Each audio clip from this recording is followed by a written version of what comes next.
one thing to be careful of when you're threading is to make sure that you're going the correct direction through the heddle eye. And here you see this heddle is just hanging naturally, and the heddle eye is actually at an angle.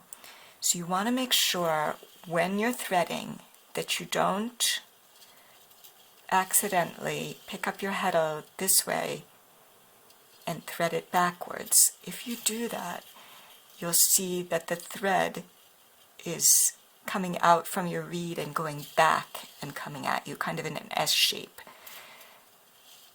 So you always want to make sure that you're threading it straight, and it will end up like that.